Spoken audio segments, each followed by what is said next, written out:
Salut la compagnie, c'est Jules Melon et aujourd'hui dans un Ciné Critique, je vais vous parler d'un film de Luchino Visconti en peignoir. Ouais, qu'est-ce que vous allez faire? Petit clin d'œil et private joke pour certaines personnes qui comprendront. Et Visconti, je l'avais déjà évoqué sur la chaîne à travers certaines vidéos sur Rocco et ses frères et le Guépard, mais là je reviens un petit peu avant, 1957 pour Nuit Blanche ou en version originale Les Notti Bianche. Si j'en parle, c'est parce que récemment un film français de Christophe Honoré, Marcello Mio, l'a beaucoup cité. Ça m'a donné envie de le voir, du coup, celui-ci, de le découvrir. Évidemment, Marcello Mio, ça veut dire que dans le rôle principal ici de ce Visconti-là, nous avons Marcello Mastroianni et à ses côtés l'actrice Maria Schnell.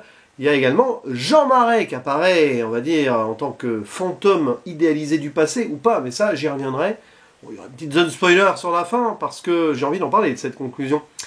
Alors, il s'agit d'un film qui, on va dire, renie un petit peu, toute proportion gardée, le fameux néoréalisme italien que Visconti a co-lancé avec d'autres de ses camarades. Bon, il a eu sa période autre aussi avec Senso avant, que je n'ai pas vu, que je connais une réputation en mode épique historique avant le Guépard. Là, c'est vrai que on n'est pas vraiment dans une forme de réalité où elle est transcendée, celle-ci, dans une ville de Livourne qui n'est pas vraiment Livourne, qui a été tournée évidemment dans le studio, dans un des studios en tout cas de la Cinecittà italienne connue à Rome. Et nous allons suivre un homme, Mario, joué par Marcello Mastroianni, qui a été muté pour un nouveau travail, donc il arrive un petit peu seul, il connaît rien, personne sur place. Il va loger chez quelqu'un, bon. Et un soir, alors que il se pose des questions sur cette nouvelle vie naissante, il va rencontrer une jeune femme, alors qu'il erre près d'un canal, et une femme qui va pas bien du tout, près d'un pont. Vous connaissez l'histoire, peut-être. Et elle pleure, Natalia. Cette jeune femme a été un petit peu bercée d'illusions par un homme qu'elle a rencontré un an auparavant et qui lui a promis de revenir à cet endroit, mais elle l'attend.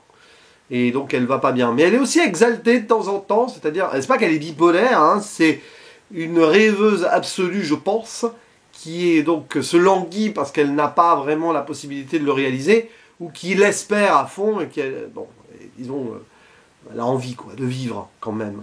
Et Mario, lui, il est vraiment terre à terre, très différent. Mais il va s'attacher à elle. Il va la rencontrer plusieurs fois, la nuit suivante déjà. Et il va probablement tomber amoureux d'elle. Mais elle ne voit que cet homme, qui n'a pas de nom d'ailleurs, joué par Jean Marais, mais qu'on va voir donc sur des moments, pas fantasmés, mais souvenirs. C'est intéressant parce qu'on est vraiment entre le rêve et le passé, à certains moments. Comme le film est entre réalité et quelque part onirisme, c'est ce qu'a voulu Visconti jusque dans ses décors, je vais y revenir. Et donc l'évolution derrière va se faire que, est-ce que Mario va vraiment être avec Natalia, est-ce que Natalia va laisser tomber son rêve pour Mario, plus terre à terre, ou pas? Et il va se passer des choses, forcément, que je ne vais pas ultimement développer. Je vous rappelle qu'ici c'est un concept d'impro ciné-critique. Voilà. Alors, c'est merveilleux comme film, parce que, c'est d'autant plus étrange, parce que j'ai eu l'impression de l'avoir déjà vu avant, à cause de Marcello Mio, j'ai envie de dire, mais aussi parce que je connais ses réputations, en lisant certaines choses à droite à gauche, j'étais tombé sur certains points qui évoquaient ce film. Et on le sent que Visconti, il est à la croisée des chemins, là. En plus, Senso avant a eu un petit flop, je crois, au box-office. Mais je crois que Nuit Blanche ne fera pas beaucoup mieux, au final. Et donc, il a eu moins de moyens, il a dû tourner avec un budget plus serré, et il a utilisé ce point-là. C'est-à-dire, il a accepté de faire ça en studio, il a reproduit une sorte de Livourne. Je ne suis pas persuadé que si vous allez à Livourne aujourd'hui, vous retrouverez ces endroits-là. Est-ce que même ont-ils été captés par rapport à une réalité de Livourne de l'époque? Je ne sais pas. Bon. Et il se sert du fait que c'est reconstruit pour intégrer ici ces personnages en quelque chose qui pourrait être réel, mais on voit clairement les décors aussi. Mais c'est merveilleux ça, justement, parce que ça colle parfaitement avec ce qui se passe, où on a des gens qui sont, alors pour l'un très terre à terre, qui débarquent dans une nouvelle vie, et elle, un peu flottante et tout, mais qui a aussi son ancrage dans la réalité, avec sa grand-mère, pas très riche, hein, qui est à moitié aveugle et tout. Bon, on voit que c'est pas la joie non plus. Et il y a ce mélange qui se fait entre elle qui veut autre chose, et lui qui arrive pour autre chose, pour le coup, mais assez cadré, qui va découvrir le romantisme, peut-être, qui lui manquait dans sa vie. Et il va y avoir un échange entre les deux personnages, pas vraiment une fusion. Ils vont s'imprégner l'un de l'autre. On sent que ça va être compliqué, peut-être qu'ils forment un véritable couple, j'y reviendrai, mais ils vont gagner l'un de l'autre. Elle va se rassurer auprès de lui, tout en gardant peut-être encore un espoir, ou justement fuir le désespoir qui est en train de naître. Et lui, ça lui fait quelque chose à vivre, voilà. D'ailleurs, peut-être qu'il errait en quête d'une prostituée, à ce moment-là, on ne sait jamais vraiment trop, et d'ailleurs, il y a un rôle de prostituée à un moment dans le film, qui va faire une vraie rupture et qui va entraîner un petit peu de violence, mais justement, c'est nécessaire pour finaliser l'œuvre. Et le duo fonctionne très bien, justement, entre Maria Schnell et Marcello Mastroianni. Et bon, évidemment, il y a aussi Jean-Marie, à un certain moment, ça se passe. Il est utilisé, pas forcément à contre-emploi, mais enfin, avec cette idée un peu de beau gosse sorti d'ailleurs. Mais c'est intéressant, l'utilisation de Jean-Marie ici. Et après, bah, voilà, vous avez la musique de Nino Rota, qui n'est pas forcément celle que l'on connaît le plus, je pense, dans ses compositions, qui traîne un petit peu lancinante, qui confirme d'ailleurs la velléité un peu abstraite d'un film qui pourtant se passe quand même dans un réel, c'est vraiment ça. Mais justement, au-delà du réel et donc de la reconstruction de ce réel, il y a ces scènes aussi du passé. À plus d'un moment dans le film, on se demande si elle l'a vraiment vécu tout cela, ou si elle est en mode pas folie, mais ou idéalisation ultime des choses, ne serait-ce que ce moment de souvenir à l'opéra, ça paraît presque hors possibilité vu avec la vie qu'elle a avec sa grand-mère, etc. Mais pourtant, il y a des choses comme cela qui se mettent en place. Et après, bah, quand les deux se réunissent, donc nos deux personnages principaux, ouais, c'est bizarre avec l'éclairage de la nuit et tout. On voit que c'est filmé. Mais c'est ça qui est fort, justement. Parce que ce qu'ils vivent là, c'est une impossibilité de réel, de toute façon, d'une certaine manière. Et Visconti, il appuie là-dessus, avec le chef-op Giuseppe Rotuno, qui fait un magnifique travail là-dessus, avec justement le jeu donc, de l'obscurité, mais aussi donc, les sources de lumière bien placées au bon moment, qui sont souvent d'ailleurs en raccord avec le personnage de Natalia. Des moments de fou, un petit peu, filmés derrière une vitre, entre deux scènes de danse d'ailleurs, une un peu plus rock et l'autre bien posée. Des scènes de brume aussi, de brouillard, quand justement, désespéré un petit peu d'une certaine manière, le personnage de Marcello Mastroianni va peut-être se rapprocher finalement de cette prostituée, peut-être qu'il cherchait une femme facile pour une vie difficile qu'il a marre de vivre. Bon, il y a plein de petits trucs comme ça, mais au final, voilà, vous vous laissez bercer dans une ambiance qui est beaucoup plus proche ici, toute proportion gardée, de l'horreur de Murnau, que du néo-réalisme italien. Mais oui, il y a quelque chose de Murnau dans ce film-là. On ne peut pas le nier. Pas forcément dans l'histoire en tant que telle, mais bon, rapprochement d'un couple vers la ville, équilibre.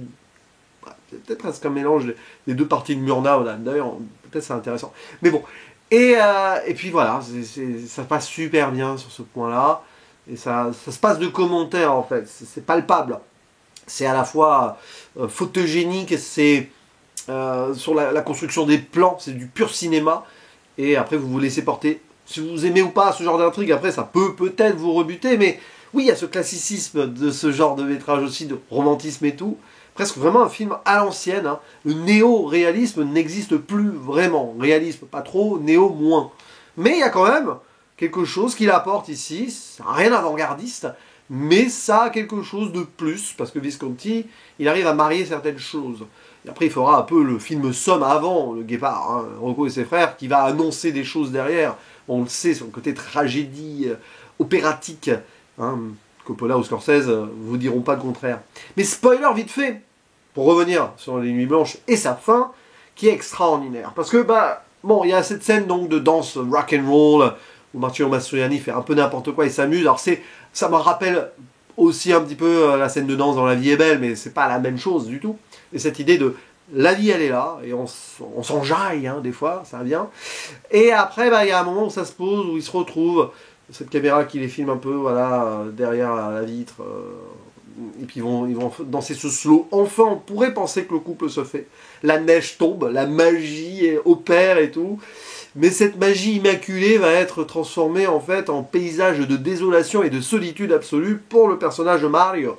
Puisque, à la fin, bah, le personnage de Jean-Marie, il existe. Il est là, il est revenu un peu plus d'1 an après. C'était peut-être trompé de jour. C'est pas l'année dernière à Marienbad, mais ça aurait pu. C'est intéressant. Peut-être que... Je sais pas. Je balance ça comme ça. Mais ce qui est sûr, c'est qu'à la fin, elle le retrouve et elle fait le choix d'aller avec lui, mais c'est lui qui la pousse dans ses bras, en fait, parce qu'elle aurait pu... Elle revient vers lui. Elle fait un va-et-vient, comme ça, il y a cette idée de va-et-vient, hein. Et finalement, elle part avec lui, parce qu'il a vécu ce moment avec elle, et c'est ça le plus important. Elle doit finaliser son rêve, au final. C'est son caractère. Lui, avec son caractère, il a eu ce qu'il a pu avoir en plus. Elle, avec son caractère, elle doit vivre ce qu'elle a envie de vivre. Donc, impossibilité de couple, comme je le disais un peu plus tôt. Et cette fin est tragique, parce que c'est terrible, cette dualité-là, sur le final. C'est qu'on doit être heureux, happy end pour elle. Et le couple qui s'en va, waouh. Mais lui, voilà, la caméra reste sur lui, revient sur lui. Il y a de magnifiques jeux de profondeur de champ, là, on voit premier écran, premier plan, sur la droite de l'écran, le couple, hop, qui sort comme ça du champ. Ben, on s'intéresse plus à eux. C'est le personnage de Mario en fond, là, hop, comme ça, qui ramasse une veste au sol, qui déambule dans la neige. Donc là, la neige, vous voyez, le symbolisme est différent. Et Finn est sur lui. Il retrouve le chien, voilà, le chien qui l'a guidé un peu au début vers cette femme, et il retrouve le chien à la fin. Le chien, c'est un peu le lapin blanc ici. La fin, elle pouvait pas être meilleure. Une fin douce amère, quoi, comme je les aime souvent, surtout dans ce genre de cinéma-là. Je referme la zone spoiler, et donc Nuit Blanche de Visconti, bah oui, c'est extraordinaire. De toute façon, jusque-là, Visconti m'a pas déçu. En même temps, après Rocco et ses frères et le guépard, voilà. Mais j'ai bien fait de revenir un petit peu avant, quelque part, pour voir où il en est. Où il en était avant, du coup, ces deux films que j'ai vus il y a quelques mois. Et ça serait intéressant aussi, peut-être que je remonte plus haut avec le néo-réaliste et tout, mais c'est pas grave, hein, je suis un peu pêle-mêle. C'est pas important, l'important c'est de profiter de chaque film de toute façon, et de, ensuite, à chaque fois qu'on en voit un, resituer un peu son auteur, son artiste, dans une carrière que je l'imagine encore beaucoup plus riche que ce que j'ai pu voir jusqu'ici. Donc n'hésitez pas d'ailleurs à me proposer d'autres films de Visconti, donc Senso, oui, ses premiers néo-réalismes, Mort à Venise aussi, je sais, bon. J'en parlerai un jour peut-être de cela, bien évidemment. En tout cas, ce sera avec vous en commentaire pour échanger et partager dessus. Je compte là, hop, sur vos petits écrits en dessous. Proposer donc vos ressentis sur ce film-là. Des petites choses que vous voulez rajouter, bien sûr, hein, parce que là, il ne s'agit pas d'une critique approfondie. Et je vous dis à la prochaine. Ciao.